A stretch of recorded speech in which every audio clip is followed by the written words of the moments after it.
my name is Carrie Ann Schmidt. I'm the pelvic floor therapist here at Regional Medical Center. And first of all, I just want to say congratulations on reaching 35 weeks of pregnancy. In 5 short weeks, hopefully you'll meet this little bundle of joy. We hope that this video really helps you in preparation of that delivery.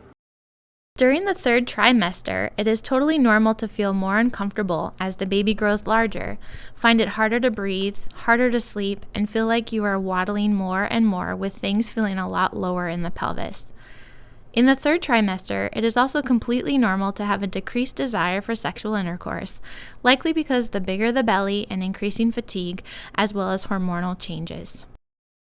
Manual pelvic floor and skin stretching can be started at this time. This perineal massage can be done by yourself as well as you and your partner. Make sure you or your partner's hands are clean and that the fingernails are short. Get in a semi-laying position, or if you're doing it yourself, stand with one leg up on a chair or on the side of the tub when you're in the shower. Use lubrication such as coconut oil, olive oil, or a water-based lubricant. Do not use baby oil, mineral oil, petroleum jelly, or hand lotion, as it will be more likely to cause irritation on the skin. Place your thumb well inside of the vagina, up to the 2nd knuckle, or have your partner place an index finger, one at first, and then both as you become more and more comfortable. Do a few Kegel exercises to feel the muscles tense and then relaxed. Curl your thumb, or the finger if your partner is doing it, and gently pull it outward and downward towards your anus, then rhythmically move it with your vagina in a U motion, kind of scooping at the base of the vagina. Focus on relaxing your pelvic floor muscles. If the pressure is too great and you can't relax, reduce your pressure. Do this massage for about 3 minutes. At first, your vagina might feel tight. After a few days of practice, you'll find that you can tolerate the sensation and can increase the stretching and the pressure. Concentrate on relaxing the muscles as you feel the pressure and stretching. As you become more comfortable with the massage, increase the pressure just enough to make the tissue begin to sting or slightly burn. The same sensation will occur as your baby's head is being born. Know that this massage isn't meant to be painful. If it is, reduce the pressure and stretching until you can relax during the massage. Any questions, don't hesitate to ask your doctor or reach out to a pelvic floor physical therapist.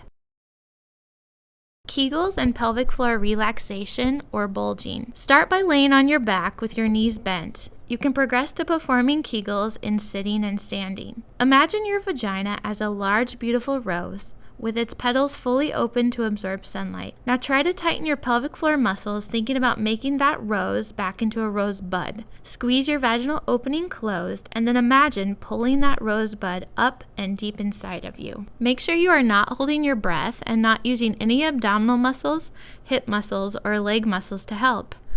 Then let them fully relax for 5 seconds, thinking about making them back into that full, blooming rose. Bulging the pelvic floor is the idea of taking the muscles past their point of relaxation and going one step further to relax them even deeper. To practice, try doing a Kegel, then relaxing, and then try relaxing even further to bulge the pelvic floor. If this is mastered, it would be ideal to be able to attempt this as the baby is passing through the birth canal. Diaphragmatic breathing. Your diaphragm is at the base of your rib cage, and when it contracts, it pushes down into the abdomen to draw air into the lungs. As your belly and baby grow, it is going to be harder and harder, but it is still really important to learn how to fully use your diaphragm. Diaphragmatic breathing can help during labor and delivery and will be so important to know how to do this after the baby arrives. To perform proper diaphragmatic breathing, place one hand on your chest and then another hand on your belly. Take a deep breath in, thinking about feeling air down into your belly and your pelvis. Only our belly should be rising. No movement should be happening to the hand on your chest. Inhale for 3 to 4 seconds, and then exhale for 3 to 4 seconds. Diaphragmatic breathing can also help you when you're trying to bulge your pelvic floor. When you inhale, there is a natural downward pressure that presses into the pelvic floor to allow it to relax and stretch. Just by visualizing the pelvic floor bulging during the inhale has been proven to actually lengthen or stretch the pelvic floor. And muscles have memory. They will remember how to relax and bulge during delivery, and it's even been proven to occur with an epidural. How to use your diaphragm and exhale for pushing. Like we just discussed, by inhaling, you are relaxing the pelvic floor, and when you forcefully exhale, you are contracting that transverse abdominis muscle, and this will help pass the baby into and through the birth canal. Labor positions. Regional Medical Center has items such as a TheraBall and a peanut ball to sit on, birthing chairs, beds that turn into chairs, as well as tips for some standing and leaning positions. The RMC nursing staff are trained to help you have the best labor and delivery experience as possible. Next, I'll be going over some stretches that are recommended to be performed to loosen muscles around the pelvis in preparation for delivery. Adductor stretching. Lay flat on your back, put the bottoms of your feet together, and then let your knees fall apart. Hold here and try to relax for 30 seconds, and do this 3 times. It will be best to do this 2 to 3 times per day. Happy baby. Lay flat on your back with your knees bent. Pull your knees up to your chest and reach through the knees to grab your feet.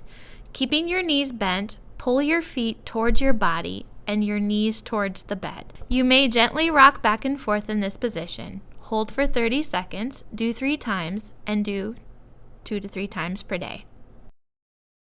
Static squat. Spread your feet hip-width apart or slightly wider. Squat down all the way so you're resting on your lower legs.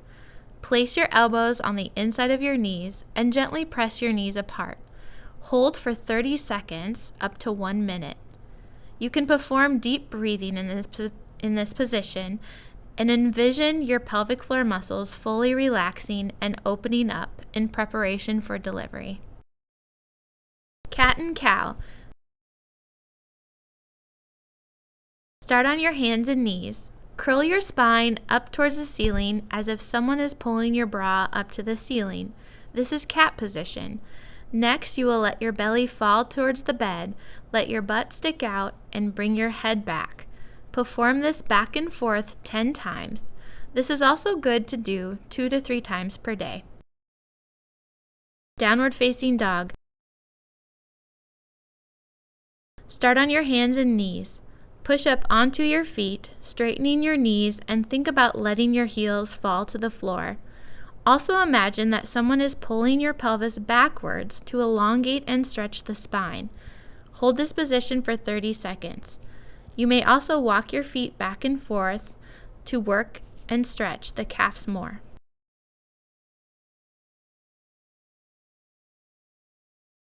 Delivery positions include upright and birthing options in a bed or a chair, side lying in the bed with one leg propped up. It is now taught to try to avoid the lithotomy position, which is laying flat on your back with your legs up in stirrups. This is because your pelvis is going to and needs to expand both by separating at the pubic symphysis in the front, as well as widening from front to back by excursion or backward movement of the sacrum.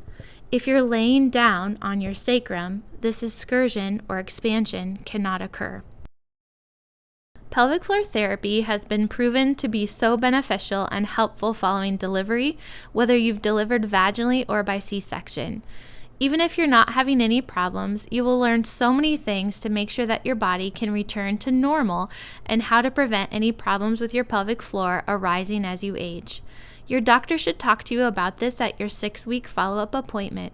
If it's not mentioned, please ask about getting a referral for pelvic floor therapy. Trust me, you won't regret it. If you have any questions or concerns about anything that you've heard today, please mention it to your doctor. And if it's of any benefit, I would love to see you for pelvic floor physical therapy.